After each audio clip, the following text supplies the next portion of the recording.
혹시 퇴직 후의 삶, 생각만큼 행복하지 않다고 느끼신 적 있나요? 저 역시 그랬습니다. 그리고 결국 저는 아내와 이혼을 결심하게 되었죠.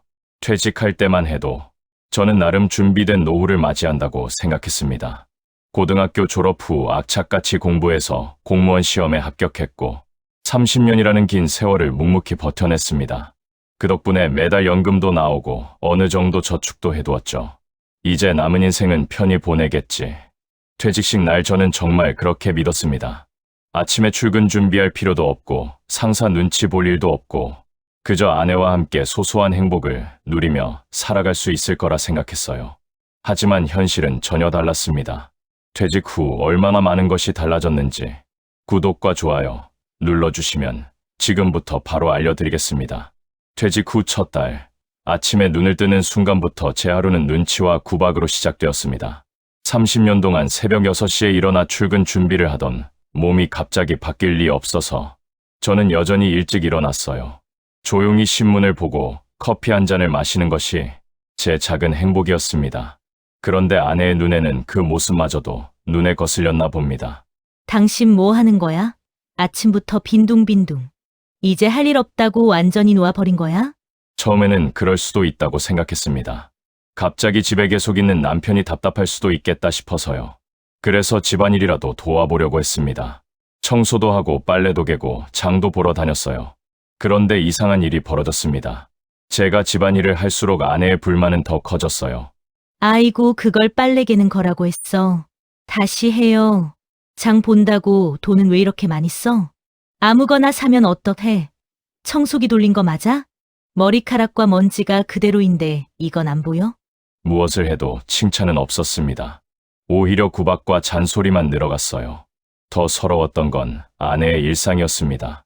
아내는 친구들과 등산을 다니고 여행을 가고 쇼핑을 하고 브런치에 카페에서 웃음꽃을 피웠습니다. SNS에 올라오는 사진들을 보면 정말 행복해 보였어요. 그런데 저에게 단 한 번도 함께 가자고 한 적이 없었습니다. 여보, 나도 같이 가면 안 될까? 한 번은 용기를 내서 그렇게 물어봤습니다. 아내는 잠시 저를 바라보더니 이렇게 말했어요. 당신은 친구 없어? 당신도 친구 만나러 나가. 그리고 당신이 애야. 여자들끼리 만나는 자리에 무슨 할 일 없으면 그냥 집에서 쉬고 있어요. 그 말에 저는 더 이상 아무 말도 할 수 없었습니다. 아내에게 저는 함께 시간을 보내고 싶은 동반자가 아니라 그저 집을 지키는 사람일 뿐이었어요. 혼자 남겨진 빈집에서 저는 무엇을 해야 할지 몰랐습니다. TV를 봐도 재미없고 책을 읽어도 집중이 안 되고 그저 시간만 흘러갔어요. 외로움과 서운함이 마음속에 쌓여갔지만 그것도 말할 곳이 없었습니다. 사실 이 부분에서 저도 아내의 입장을 이해하려고 노력했어요. 30년 동안 친구들과 쌓아온 관계가 있을 테고 갑자기 남편이 끼어들면 어색할 수도 있겠다 생각했죠. 하지만 가끔이라도 정말 가끔이라도 같이 가자는 말 한마디가 그렇게 어려운 걸까요? 저는 퇴직하면 그동안 많이 못했던 데이트 많이 하며 재밌고 여유롭게 살 줄 알았거든요. 그건 그냥 나만의 혼자 착각이었죠. 어느 날의 일이었습니다. 점심때가 되었는데 아내가 이렇게 말했어요. 이젠 삼시세끼 차리는 것도 지겹다. 나도 지쳤어. 이제 당신이 알아서 드세요. 그래서 저는 조용히 라면을 끓여 혼자 먹었습니다. 별거 아닌 일이라고 생각했어요. 라면 하나 끓이는 것도 못할 나이는 아니니까요. 그런데 그 모습을 본 아내가 비아냥대듯 말했습니다. 당신은 혼자 입만 챙기셔 좋겠다. 가족들 식사는 생각하지 않아도 되니깐 말이야. 순간 제 젓가락이 멈췄습니다. 차려달라고 한 적도 없고 오히려 혼자 알아서 먹으라고 해서 그렇게 한 건데 그마저도 구박의 이유가 되는 현실에 저는 말문이 막혔어요. 그럼 어떻게 하라는 거야? 차리기 싫다면서 먹지도 말라는 거야? 속으로는 그런 말이 목까지 올라왔지만 입 밖으로는 나오지 않았습니다. 40년을 함께 산 아내와 라면 한 그릇 때문에 싸우고 싶지 않았거든요. 분명 아내는 점심을 먹었다고 했는데 내가 뭘 잘못한 걸까요? 하지만 그 순간부터 저는 밥을 먹을 때마다 눈치를 보게 되었습니다. 뭘 먹어도 어떻게 먹어도 비난의 대상이 될 것 같은 기분이었어요. 차라리 아내가 외출했을 때가 편할 정도였으니까요. 예전부터 저는 낚시를 좋아했습니다. 젊을 때부터 틈틈이 강가에 나가 낚시줄을 들이우며 마음의 평화를 찾곤 했어요. 퇴직 후에는 시간도 많아졌으니 취미 생활을 더 즐길 수 있을 거라 생각했습니다. 하지만 그것조차 쉽지 않았어요. 낚시를 갈 때면 또 돈 쓰러 나가는 거야? 돈 안 드는 취미 생활도 많은데 굳이 취미 생활도 아내의 눈초리가 부담스러워 결국 낚싯대를 접어야 했습니다. 서예를 배우고 싶어서 동네 문화센터에 등록하겠다고 했을 때도 마찬가지였어요. 나이 들어서 쓸데없는데 돈 쓰지 마. 지금 서예 배워 뭐 할 거야? 돈도 안 되는 거. 그 돈이면 생활비에 보태지. 기타라도 하나 배워볼까 싶어서 중고 기타를 알아봤을 때도 똑같은 반응이었습니다. 이 나이에 당신 취미 생활에 돈 쓸 여유가 어디 있어? 차라리 나 같으면 그 시간에 알바라도 해서 돈이나 더 벌어오겠다. 그 순간 저는 깨달았습니다. 아내의 눈에 저는 사는 사람이 아니라 여전히 돈 버는 기계였던 겁니다. 30년 공직 생활을 마치고 연금을 받으며 소소한 취미 삼아 즐기고 싶었는데 그것조차 사치라는 거였어요. 물론 아내의 걱정도 이해는 됩니다. 앞으로 의료비도 많이 들 테고 물가도 계속 오르고 있으니까요. 하지만 몇만 원짜리 취미 활동도 허락받아야 하는 노후가 과연 제대로 된 노후일까요? 결정적인 순간은 그날 밤이었습니다. 저녁 식사를 마치고 TV를 보고 있는데 아내가 무심히 이런 말을 했어요. 연금만으로는 생활이 안 되니깐 시합만 축 내고 집에 있지 말고 경비원 자리라도 알아봐요. 한 살이라도 젊을 때 구해야지. 그 말은 제 자존심을 송두리째 흔들어 놓았습니다. 평생 가족을 위해 악착같이 공부해 공무원이 되었고 30년 동안 성실히 일하며 버틴 끝에 겨우 연금이라는 안전망을 얻었습니다. 그런데 그 연금마저도 아내에게는 축내는 돈이었고 67세 노인에게 다시 나가서 돈을 벌어오라는 것이었어요. 그 말이 머릿속에서 계속 맴돌았습니다. 그동안 제가 얼마나 열심히 살았는지 가족을 위해 얼마나 희생했는지는 전혀 고려되지 않은 채 지금 당장 돈을 벌어오지 못한다는 이유만으로 축내는 사람이 되어 버린 거예요. 그날 밤 저는 잠을 이룰 수 없었습니다. 침대에 누워 천장을 바라보며 생각했어요. 나는 아내에게 남편이 아니라 돈 버는 기계일 뿐이구나. 이 생각이 머리를 떠나지 않았습니다. 40년을 함께한 아내였지만 저는 더 이상한 사람으로서 존중받지 못한다는 사실을 받아들일 수 없었어요. 그리고 조금씩, 그러나 분명하게 마음속에 한 가지 결심이 자리 잡기 시작했습니다. 이렇게 살다 죽는 게 내 인생의 끝이어야 할까? 가장 참기 힘들었던 순간은 가족들이 모인 자리에서 벌어졌습니다. 딸과 사위 그리고 손주까지 와서 오랜만에 함께 저녁을 먹게 된 날이었어요. 저는 괜히 마음이 들떠 있었습니다. 요즘 집에서 아내와 둘이서만 지내다 보니 말할 상대도 없었는데 오늘만큼은 가족들과 즐겁게 이야기하며 밥을 먹을 수 있을 거라 생각했거든요. 오늘은 웃으면서 식사할 수 있겠지. 그런 기대를 품고 식탁에 앉았습니다. 손주가 학교 이야기를 하고 딸이 직장 얘기를 하는 모습을 보니 정말 행복했어요. 그런데 갑자기 아내의 입에서 나온 말이 제 가슴을 무너뜨렸습니다. 얘들아, 너희 아버지 요즘 뭐 하는 줄 아니? 지겨워 죽겠어. 연금만 축 내면서 하루 종일 집에만 있어. 내가 없으면 밥 한 끼도 못 챙기면서 말이야. 순간 식탁 위에 숟가락 소리가 뚝 끊겼습니다. 딸은 어색하게 웃으며 고개를 숙였고 사위는 다른 화제를 꺼내려고 했었어요. 하지만 그 순간 제 귀에는 아내의 말만 메아리 쳤습니다. 연금만 축내는 사람, 밥 한 끼도 못 챙기는 사람. 그때 손주가 순진하게 물었습니다. 할아버지, 이제 일하네요? 그 말에 저는 웃어보려고 했지만 얼굴 근육이 굳어버렸어요. 손주 앞에서 자식들 앞에서 저는 한순간에 무능한 노인으로 전락해 있었습니다. 평생 악착같이 공부해서 공무원이 되었고 30년 넘게 일하며 가족을 위해 살아왔는데 그 모든 세월이 단 한순간에 조롱거리로 바뀌었어요. 딸이 조심스럽게 말했습니다. 엄마, 그런 말씀은 애도 있는데. 하지만 아내는 멈추지 않았어요. 뭐가 잘못된 말이야? 사실이잖아. 나이도 젊은데 마냥 집에서 빈둥거리기만 하잖아. 그 순간 제 가슴에서 무언가 찌릿하고 아린 느낌이 들었습니다. 아내의 말은 단순한 불평이 아니라 제 인생 전체를 부정하는 말이었어요.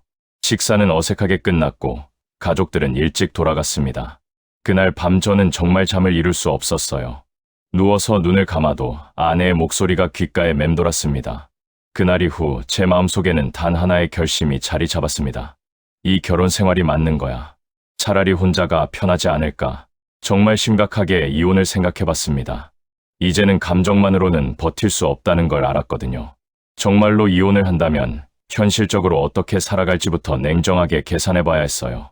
그날 밤 저는 처음으로 제 경제 상황을 정확히 파악해 보기 시작했습니다. 통장을 펼쳐보니 아내가 그동안 관리해왔던 저축이 생각보다 많이 남아 있었어요. 30년 공직 생활 동안 조금씩 모은 돈들이었죠. 이 정도면 혼자 살아갈 수 있을까? 재산은 아내와 절반 나눈다고 치면 순간 마음이 무거워졌습니다. 내 손에 남는 게 과연 얼마나 될까? 원룸 하나 얻을 수 있을까? 병원비는 어떻게 준비하지? 그래서 마음속으로 가계부를 그려보기 시작했어요. 집을 팔고 절반을 나눠 가진 뒤 작은 전세집을 구하는 시뮬레이션을 해봤습니다. 그리고 연금으로 매달 생활비를 맞춰 보았어요. 생각보다 빠듯했지만 불가능한 일은 아니었습니다. 아니 어쩌면 눈치 보며 살아가는 지금보다 훨씬 나은 삶일 수도 있다는 생각이 들었어요. 그 순간 저는 깨달았습니다. 그래 재산을 절반 나누고 나면 가진 게 줄어들겠지 하지만 최소한 자유는 얻을 수 있다. 돈은 모자라면 줄여서 살면 된다. 하지만 존중 없는 삶은 더는 견딜 수 없다. 저는 그날 일기장에 이렇게 적었습니다. 남는 게 적더라도 이제는 내 인생을 지키겠다. 펜을 내려놓는 순간 이상하게도 마음은 오히려 가벼웠습니다. 가족을 위해 평생 모아온 돈이지만 이제는 그 절반을 내려놓고라도 제 인생을 찾겠다고 다짐했으니까요. 며칠 후 아내는 친구들과 해외여행을 떠나기로 했다고 말했습니다. 여행 준비를 하며 분주해 오가는 아내의 모습에는 오랜만에 활력이 넘쳤어요. 캐리어에 여러 옷을 챙기고 거울 앞에서 화장을 고치고 전화기 너머로 친구와 신이 나서 웃고 떠드는 모습. 그런 아내를 본 지가 언제였는지 모르겠더군요. 하지만 그 활력에는 저를 향한 미안함이나 배려는 하나도 담겨 있지 않았습니다. 여행을 떠나기 전날 아내가 저에게 말했어요. 나 이번에 일주일은 집에 없어. 당신도 한번 혼자 살아봐라. 내가 없어도 얼마나 잘 버티는지 경험해 보라고. 마치 선생님이 학생에게 숙제를 내주듯 하는 말투였어요. 밥은 미리 안 해놨어. 반찬도 다 사놨으니까 알아서 해먹어. 설거지든 뭐든 다 스스로 해봐. 그래야 내가 얼마나 힘들게 사는지 알지. 그 말을 들으며 저는 잠시 웃음이 나왔습니다. 미안함은커녕 오히려 시험을 치르듯 떠나는 모습이 더 이상 제 마음을 흔들지 못했거든요. 마지막까지 저를 남편이 아니라 관리 대상으로 대하는 모습에 남아있던 애정이나 미련이 깨끗하게 사라지는 걸 느꼈어요. 그래, 이제는 정말 끝내도 되겠다. 저는 스스로에게 그렇게 말했습니다. 아내가 현관문을 열고 여행 가방을 끌며 당당히 나서는 뒷모습을 바라보면서도 제 마음은 이상하게도 가벼웠어요. 그동안은 혹시라도 그래도 오랜 세월 함께한 정 때문에 망설였지만 그 순간만큼은 조금의 흔들림도 없었습니다. 아내가 여행을 떠난 지 이틀째 되던 날, 저는 마침내 변호사 사무실을 찾아갔습니다. 무슨 일로 오셨습니까? 변호사의 질문에 저는 한동안 말이 나오지 않았어요. 40년 세월을 함께한 결혼 생활을 끝내겠다고 입으로 내뱉는 게 이렇게 힘든 일인지 몰랐습니다. 조심스럽게 입을 열었어요. 저는 아내와 이혼을 하고 싶은데요. 아내와는 도저히 더는 함께할 수가 없어요. 매일 구박과 무시가 일상이 되었고 가족들 앞에서도 모욕을 당했습니다. 이혼을 생각하고 있는데 현실적으로 가능한지 알고 싶습니다. 변호사는 고개를 끄덕이며 메모를 시작했어요. 연금 저축, 부동산, 예금은 모두 재산분할 대상이 되죠. 지금 살고 계시는 집은 어떤 상황입니까? 제 이름으로 되어 있지만 아내와 함께 살아온 집입니다. 그렇다면 팔고 나누는 것이 가장 현실적일 겁니다. 절반은 아내의 몫이 되겠네요. 그 말을 듣자 제 가슴이 철렁 내려앉았어요. 수십 년 동안 모은 재산을 절반이나 내줘야 한다니. 억울함이 치밀었지만 곧 생각을 고쳐먹었습니다. 그래, 재산의 절반을 내주더라도 자유를 얻을 수 있다면 그게 더 큰 가치다. 변호사는 덧붙였어요. 거주할 곳부터 미리 알아보셔야 합니다. 원룸이나 전세집을 미리 알아두시면 훨씬 수월해요. 또 자녀들에게는 어떻게 말씀하실지도 생각해 두셔야 하고요. 이혼은 합의하시면 수월하게 진행되지만 그렇지 않으면 예상보다 더 큰 갈등이 생길 수 있어요. 상담을 마치고 사무실을 나서는 제 발걸음은 묘하게도 가벼웠습니다. 비록 앞으로 넘어야 할 산이 많겠지만 이제는 길이 눈앞에 보였거든요. 아내가 해외여행을 마치고 돌아온 날, 현관문이 열리며 화려한 옷차림의 쇼핑백을 든 아내가 들어왔어요. 피부는 햇볕에 그렸지만 표정은 환했습니다. 하지만 아내는 잠시 후 또다시 폭풍 잔소리가 이어졌죠. 이걸 이렇게 하면 어떡하냐? 빨래는 왜 이렇게 하고 바닥 청소는 하기는 했어? 여행 갔다 와서 집이 깨끗하면 얼마나 기분이 좋겠냐고. 아, 정말 싫다. 트집을 잡았고 저에게 잘 지냈어라는 말 한마디 없더라고요. 저는 아무 대답도 하지 않았습니다. 그저 아내의 손에 들린 쇼핑백과 휴가를 다녀온 사람의 당당한 웃음을 바라볼 뿐이었어요. 그리고 마음속에서 다짐했습니다. 오늘이다. 더는 미루지 말자. 식탁에 마주 앉자 아내는 여행에서 있었던 일들을 늘어놓기 시작했어요. 호텔이 얼마나 좋았는지 알아? 내 친구 남편은 여행 경비 다 대주고 공항까지 또 데리러 왔더라고. 우리 집 남편이랑은 너무 비교가 되지. 말끝이 흐르기도 전에 저는 조용히 말을 꺼냈습니다. 여보, 우리 이쯤에서 그만하자. 아내는 순간 눈을 크게 떴어요. 뭐라고? 그만하자고. 당신 무슨 소리 하는 거야? 저는 담담하게 말했습니다. 40년을 함께 살았어. 하지만 이제는 더는 존중받지 못하는 삶을 살고 싶지 않아. 나는 더 이상 남편이 아니라 그저 돈 버는 기계로만 취급받아왔어. 내가 어떻게 해도 당신 마음에 안 들고 당신도 나 없이 혼자 사는 것이 더 편하다고 했잖아. 나도 이제 내 남은 인생은 나를 위해 쓰고 싶어. 아내는 얼굴이 굳어지더니 목소리를 높였어요. 당신 제정신이야. 이 나이 무슨 이혼 타령이야? 당신 혼자 살 수 있을 것 같아? 저는 단호하게 고개를 끄덕였습니다. 혼자 살아도 돼. 아니, 혼자가 더 편할 것 같아. 재산은 당신과 반반으로 나눌게. 난 돈 많이 없어도 괜찮아. 돈은 줄어들겠지만 최소한 당신에게 매일 모욕당하며 살지는 않겠지. 나도 이제는 편하게 조용히 좀 살고 싶어. 순간 아내는 아무 말도 하지 못했어요. 집안은 고요해졌고 저는 그 고요 속에서 묘한 해방감을 느꼈습니다. 이제야 비로소 저는 제 목소리로 제 인생을 말하고 있었어요. 이혼 이야기를 꺼내고 난 뒤 아이들에게도 소식을 전해야 했습니다. 딸은 이미 시집을 갔고 아들은 장가를 가서 가정을 꾸린 지 오래라. 큰 충격은 아닐 거라 생각했지만 그래도 조심스러웠어요. 먼저 딸에게 전화를 걸었습니다. 딸아, 아버지가 할 말이 있다. 엄마와 이혼을 생각하고 있어. 전화기 너머로 한동안 침묵이 흘렀어요. 그러더니 딸이 조심스럽게 말했습니다. 아버지가 그렇게 말씀하신다면 얼마나 오랫동안 생각하셨을지 알 것 같아요. 아버지와 어머니의 결정이 그렇다면 저희는 괜찮아요. 예상과 달리 딸은 제 결정을 나무라지 않았어요. 오히려 이해한다는 반응이었습니다. 엄마와 아버지의 입장이 너무나도 다르다는 건 저도 알고 있었어요. 아들의 반응도 비슷했습니다.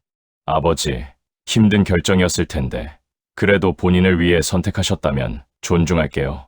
필요한 거 있으면 언제든 말씀하세요. 아이들의 따뜻한 말 한마디에 저는 한결 마음이 가벼워졌어요. 적어도 자식들은 제 마음을 이해해 주고 있다는 생각이 들었거든요. 그 후 저는 곧장 얼룸을 구했습니다. 집을 팔고 정리하기 전에 우선은 제 힘으로 살아보기 위해서였어요. 부동산을 통해 알아본 곳은 6평 남짓한 방의 작은 주방과 화장실, 낡은 에어컨이 달려있는 원룸이었습니다. 크게 번듯하지는 않았지만 제게는 세상에서 가장 자유로운 공간이었어요. 하지만 문제는 그때부터였습니다. 그동안 아내가 맡아왔던 사소한 일들이 제게는 큰 벽처럼 다가왔어요. 딸이 와서 간단히 살림을 알려줬는데 저는 하나하나가 낯설기만 했습니다. 아버지 세탁기는 이렇게 코스 맞추고 세제는 여기다 넣는 거예요. 저는 멋쩍게 웃으며 끄덕였지만 혼자 남았을 때는 세탁기를 잘못 돌려 옷감이 줄어들고 말았어요. 밥솥에 쌀을 씻어 넣는 것도 서툴렀습니다. 물을 맞추지 못해 죽처럼 질게 되기도 하고 반대로 딱딱하게 되기도 했어요. 라면 하나 끓이는 것도 이제는 제 손에 달려 있었습니다. 아버지, 계란은 끓는 물에 넣어야 돼요. 딸의 당부가 떠올라 그대로 해봤지만 이번엔 국물이 넘쳐 가스레인지가 엉망이 되었어요. 청소기도 처음엔 다루기가 어려웠습니다. 집안이 좁으니 대충 쓸어도 될 줄 알았는데 먼지가 구석구석 쌓여 금세 답답해졌어요. 냉장고 관리도 마찬가지였고요. 그 모든 게 서툴고 힘들었지만 이상하게도 저는 즐거웠습니다. 누구의 눈치도 보지 않고 제 마음대로 배우고 실패하고 다시 해볼 수 있었으니까요. 한 번은 빨래를 잘못 돌려서 흰 셔츠가 분홍색으로 변한 적이 있어요. 예전 같았으면 아내에게 혼났을 텐데 이제는 혼자 웃으며 다음엔 색깔별로 분리해서 해야지 하고 넘어갈 수 있었습니다. 저는 그 작은 원룸에서 매일같이 독립을 배워갔어요. 하루하루 불편함을 겪으며 동시에 제 삶을 제 손으로 만들어가는 법을 익혔습니다. 처음엔 아내가 나가서 돈을 벌어라 할 때마다 가슴이 철렁 내려앉고 자존심이 무너져 내렸습니다. 퇴직 후까지 또다시 돈을 벌러 나가야 한다는 말이 너무도 모욕적으로 느껴졌으니까요. 하지만 원룸에서 혼자 지내다 보니 생각이 달라졌어요. 집 안에만 머물러 있으면 시간이 멈춘 듯 답답했고 몸도 마음도 점점 무거워졌습니다. 나가서 잠시라도 몸을 움직이면 오히려 활력이 생기지 않을까. 그렇게 마음을 바꾸고 시니어 아르바이트를 찾아보기 시작했어요. 그러던 중 동네 야간 편의점에서 아르바이트 구인 공고를 보게 되었습니다. 밤 10시부터 새벽 2시까지 4시간 짧은 시간이지만 단순한 일이었어요. 처음에는 겁이 났습니다. 67세의 편의점 아르바이트라니 괜히 창피하다는 생각도 들었거든요. 하지만 막상 시작해보니 의외로 재미가 있었어요. 각양각색의 손님들이 들어와 작은 이야기를 남기고 갔습니다. 밤 늦게 공부하러 가는 대학생, 늦게 퇴근하고 맥주 한 캔 집어가는 직장인, 그리고 가끔 안부를 묻고 가는 단골 손님들. 아저씨, 요즘 자주 보네요. 새로 오신 거예요? 젊은 대학생이 친근하게 말을 걸어왔을 때 저는 괜히 기분이 좋았어요. 네, 얼마 전부터 시작했어요. 대단하시네요. 저희 할아버지도 이런 일 하시면 좋을 텐데. 그 말에 저는 처음으로 제가 하는 일에 자부심을 느꼈습니다. 누군가에게는 존경받을 만한 일이었던 거예요. 가끔 단골 아주머니가 와서는 야근 고생 많으세요 하며 따뜻한 말을 건네기도 했어요. 그런 작은 배려들이 저에게는 큰 힘이 되었습니다. 저는 손님들에게서 오히려 삶의 활력을 얻었어요. 이 나이에도 아직 할 수 있구나라는 사실만으로도 가슴이 뛰었습니다. 미뤄왔던 꿈들의 실현, 그리고 그동안 아내 눈치 보며 미루던 일들도 하나 둘 시작했습니다. 오랫동안 꿈꾸던 기타를 배우기 시작했어요. 동네 음악학원에 등록하고 중고 기타 하나를 샀습니다. 서툰 손가락이지만 줄을 튕길 때마다 새로운 세상을 만나는 기분이었어요. 처음 며칠은 손가락이 아파서 제대로 누르지도 못했어요. 하지만 아무도 돈 아깝다, 나이 들어서 뭘 한다고 말하지 않았으니까 꾸준히 연습할 수 있었습니다. 한 달 정도 지난 간단한 동요 정도는 칠 수 있게 되었어요. 고향의 봄을 연주했을 때의 그 뿌듯함은 말로 표현할 수 없었습니다. SNS 활용법도 배우기 시작했어요. 스마트폰으로 사진을 찍고 글을 올리며 사람들과 소통하는 즐거움은 생각보다 컸습니다. 처음에는 좋아요 하나 받는 것도 신기했어요. 제가 올린 일상생활 이야기에 응원합니다, 힘내세요라는 댓글이 달리면 하루 종일 기분이 좋았습니다. 나 같은 사람 이야기를 듣고 위로받는 사람이 있겠지. 그런 생각을 하니 하루하루가 더 기대되었어요. 서예도 다시 시작했습니다. 젊을 때 잠깐 배웠던 기억을 되살려 붓을 잡았어요. 먹을 갈고 반듯한 글씨를 쓰는 시간은 마음을 차분하게 만들어 주었습니다. 물론 경제적으로는 예전보다 빠듯해졌어요. 집을 팔고 재산을 분할하고 나니 여유, 자금이 많이 줄었습니다. 하지만 연금과 편의점 아르바이트 수입으로도 충분히 생활할 수 있었어요. 예전처럼 비싼 음식을 자주 먹지는 못하지만 혼자 라면을 끓여 먹어도 누가 뭐라고 하지 않으니까 오히려 편했습니다. 가끔 치킨 하나 시켜서 혼자 먹는 소소한 사치도 즐길 수 있고요. 돈을 아끼기 위해 집에서 해먹는 음식이 늘었는데 요리하는 재미도 새롭게 발견했어요. 간단한 볶음밥이나 김치찌개 정도는 이제 제법 만들 수 있습니다. 가장 큰 변화는 돈을 쓸 때 눈치를 보지 않아도 된다는 거였어요. 기타 학원비를 낼 때도, 서예 용품을 살 때도 아무도 그 돈이 아깝다고 말하지 않았습니다. 혼자 살면서 가장 신경 쓰게 된 부분은 건강관리였어요. 예전에는 아내가 챙겨주던 것들을 이제는 제가 직접 해야 했거든요. 병원 예약도 제가 하고, 약도 제가 챙겨 먹고, 정기검진 스케줄도 제가 관리해야 했어요. 처음에는 번거로웠지만 오히려 제 몸 상태를 더 정확히 알 수 있게 되었습니다. 아침마다 동네 한 바퀴 산책하는 것도 새로운 습관이 되었어요. 예전에는 아내가 어디 가냐고 묻는 게 부담스러워서 집에만 있었는데 이제는 자유롭게 나갈 수 있었죠. 산책하다 보면 비슷한 연배의 분들과 자연스럽게 인사를 나누게 되었어요. 가끔 공원 벤치에 앉아 이런저런 이야기를 나누는 시간도 생겼습니다. 이혼 절차가 본격적으로 시작되면서 아내와 재산 분할 협의를 해야 했습니다. 예상했던 대로 순탄하지는 않았어요. 아내는 처음에는 제가 이러다 말겠거니 했대요. 그리고 저보고 정신 차려라며 이혼을 거부했지만 제 의지가 확고하다는 걸 알고 나서는 재산 분할에 집중했어요. 집은 당연히 반반이야. 저축도 마찬가지고 연금도 말이야. 나는 여태 집안일을 하면서 나가서 돈 벌어본 적도 없는데 갑자기 어디서 뭘 하라는 거야? 알겠어. 법대로 나누자. 집을 팔고 나나 생각보다 많은 돈이 나왔어요. 절반을 아내에게 주고도 제가 가진 몫으로 작은 전세집 보증금을 내고도 여유가 있었습니다. 저축도 반반 나누고 각자 쌓아둔 적금도 정리했어요. 40년 함께 모은 재산을 나누는 과정이 서글프기도 했지만 동시에 홀가분하기도 했습니다. 혼자 살면서 가장 의외였던 건 새로운 사람들과의 만남이었어요. 편의점에서 일하면서 만난 동료 아르바이트생들과도 좋은 관계를 유지했어요. 대학생부터 주부까지 다양한 연령대의 사람들과 이야기하는 게 재미있었습니다. 아저씨는 왜 이 일을 하세요? 솔직하게 대답했어요. 생활비가 필요해서요. 집에만 있으니까 답답하기도 하고 말이에요. 멋있으시네요. 저희 부모님도 그런 마음가짐이었으면 좋겠어요. 젊은 사람들이 저를 보는 시선이 생각보다 따뜻했어요. 기타 학원에서도 새로운 친구들이 생겼어요. 저와 비슷한 나이의 수강생들과 연주회 준비도 하고 가끔 커피도 마시며 이야기를 나눴습니다. 우리 나이에 새로운 걸 배운다는 게 쉽지 않은데 용기가 대단해요. 처음엔 용기라기보다는 그냥 해보고 싶었어요. 이제는 정말 재미있어요.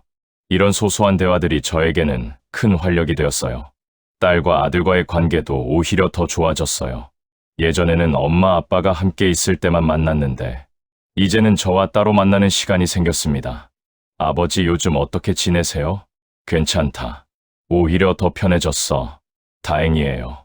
엄마는 저희가 잘 모실 테니 아버지 삶 즐기세요. 자식들도 그동안 보고 있었던 거였어요.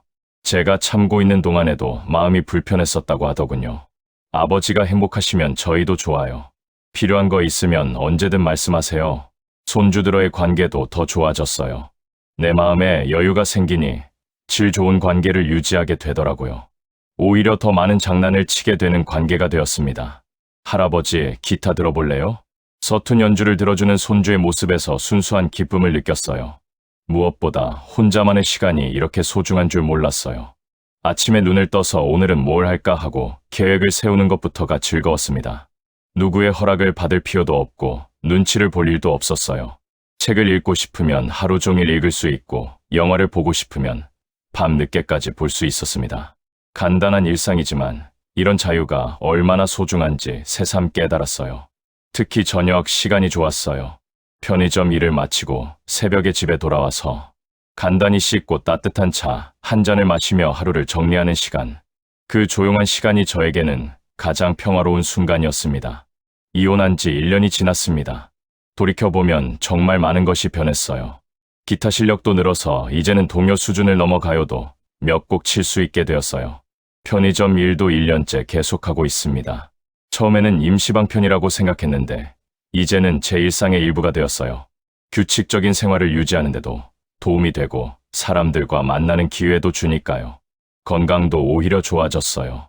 스트레스가 줄어서인지 소화도 잘 되고 잠도 깊게 잡니다. 정기검진에서도 큰 문제 없다는 결과가 나왔어요. 혹시 지금 비슷한 상황에 계신 분들이 있다면 제 경험을 바탕으로 몇 가지 말씀드리고 싶어요. 첫째, 무작정 참기만 하는 것이 답은 아닙니다. 존중받지 못하는 관계에서는 서로가 불행할 뿐이에요. 먼저 진솔한 대화를 시도해 보세요. 그래도 변화가 없다면 다른 선택을 고려해 볼 필요가 있습니다. 둘째, 경제적 준비를 철저히 하세요. 이혼을 결심했다면 재산 분할, 주거 문제, 생활비 등을 구체적으로 계산해 보세요. 변호사 상담도 받아보시고요. 셋째, 혼자 사는 기술을 미리 익혀두세요. 요리, 청소, 빨래 등 기본적인 생활 기술을 배워두시면 도움이 됩니다. 어려운 일이 아니에요. 넷째, 새로운 관계를 두려워하지 마세요. 혼자 산다고 해서 외로운 것은 아닙니다. 오히려 새로운 사람들과 건강한 관계를 맺을 기회가 더 많아져요. 다섯째, 자신만의 시간을 소중히 여기세요. 혼자만의 시간이 얼마나 값진지 깨닫게 될 거예요. 하고 싶었던 일들을 하나씩 시작해 보세요. 돌이켜보면 이혼이라는 선택이 쉽지는 않았어요. 40년이라는 긴 세월을 함께한 사람과 헤어진다는 것, 경제적 손실을 감수해야 한다는 것, 주변 사람들의 시선 등등 많은 것들이 부담스러웠습니다. 하지만 지금은 후회하지 않아요. 오히려 더 일찍 결단을 내렸어야 했다는 생각마저 듭니다. 돈은 절반으로 줄었지만 쓸 수 있는 돈과 자유는 2배가 되었습니다. 이제 제 인생의 주인은 저 자신이에요. 아침에 눈을 뜰 때마다 오늘 하루를 어떻게 보낼지 제가 결정할 수 있습니다. 67세의 나이에 새로운 시작이라니 늦었다고 생각할 수도 있겠지만 저는 그렇게 생각하지 않아요. 앞으로 얼마나 더 살지는 모르지만 남은 시간만큼은 온전히 제 것으로 살고 싶었거든요. 모든 분에게 이혼을 권하는 것은 아닙니다. 하지만 존중받지 못하는 관계에서 하루하루 스트레스를 받으며 무작정 참기만 하는 것도 답이 아니라는 걸 말씀드리고 싶어요. 꼭 이혼이 아니라도 따로 살아보는 것도 좋을 것 같습니다. 여러분의 노후가 누군가의 눈치가 아닌 자신의 선택으로 채워지길 바랍니다. 돈은 줄었지만 자유를 얻었습니다. 이제야 비로소 제 인생을 살고 있는 것 같습니다. 혹시 저처럼 고민하는 분 계신가요? 그리고 혹시라도 제 이야기가 조금이나마 도움이 되셨다면 구독과 좋아요로 응원해주세요. 긴 이야기 끝까지 들어주셔서 정말 고맙습니다.